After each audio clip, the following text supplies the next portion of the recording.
Doctor صاحب اب ہم تھوڑی سی بات کرتے ہیں بلڈ پریشر کے علاوہ اور کیا کیا، جس طرح ڈائبٹیز یا دل کا مسئلہ، یہ کس طرح سے بنتا ہے اوبیسٹی یا موٹاپے پن کی وجہ سے؟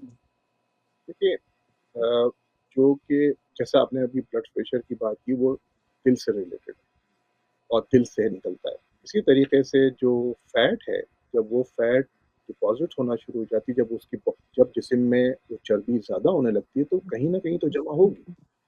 جب وہ جمع ہوتی ہے تو وہ جمع ہو کے نسوں میں جاتی ہے اور نسوں میں وہ جمع ہونا شروع ہو جاتی ہے. جب وہ نسوں میں جمع ہونا شروع ہو جاتی ہے تو خون میں رکاوٹ ہو جاتی ہے. جب خون میں رکاوٹ ہوتی ہے اور تو وہاں پہ رگڑائی کی وجہ سے مختلف قسم کے جو سیل ہیں وہ آتے ہیں اور وہ وہاں پہ جمع ہونا شروع ہو جاتے ہیں. کیونکہ میں نے کہا نا، ڈیفense میکینزم ہے انسان کے اندر، جو کہ امیون سسٹم ہے. وہ ڈیفenس سسٹم ہے، اس کے تحت بہت سارے جو سیل ہیں بلڈ کے وہ آتے ہیں، وہ جمع ہوتے ہیں اور وہ پھر وہاں پہ مشکلات پیدا کرتے ہیں اور مریض کو بیماریاں جو ہوتی ہیں، جیسے کہ اگر کسی کو ہارٹ اٹیک ہونے والا ہے، یا آپ نے سنا ہوگا کہ جی نالیوں کے اندر پلیک جمع ہو گیا، جو یعنی کہ بہت زیادہ کولیسٹرول جمع ہو گیا، جس کی وجہ سے اب اس کی نالی جو تھی وہ تنگ ہو گئی اور وہ آخرکار بلاک ہو گئی.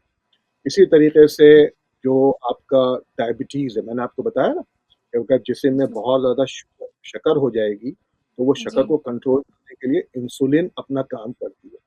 کیا انسولین کیا کرتی ہے کہ جو شکر ہے وہ خون میں چل رہی ہے تو وہ خون میں سے شکر کو نکال کے سیل میں ڈال دیتی ہے. جیسے میں نے آپ کو بتایا تھا، وہ سیل جو ہیں وہ فیٹ کی شکل میں اس کو اپنے پاس ڈپازٹ کرنا شروع کر دیتے ہیں. اب اگر بہت زیادہ شکر آ رہی ہے اور انسولین جو ہے وہ اتنی پیدا نہیں ہو رہی تو اس شکر کو کنٹرول کر سکے تو کیا ہوگا کہ شکر بہت زیادہ جسم میں ہو جائے گی.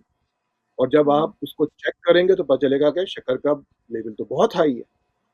تو اس سے کیا ہوا کہ اس کو آپ کہتے ہیں کہ یہ انسولین ریزسٹنٹ ہو گئے، یعنی کہ اب جو شکر ہے وہ انسولین سے کنٹرول نہیں ہو رہی ہے. یعنی کہ جو لبلبا ہے، وہ جو انسولین بنا رہا ہے، جو انزائم ہے جو کہ شکر کو کنٹرول کرتا ہے، وہ اتنا نہیں بنا رہا، تو جس کی وجہ سے شکر کا لیول بڑھ گیا اور آپ کو ڈائبٹیز ڈائگنوز ہو.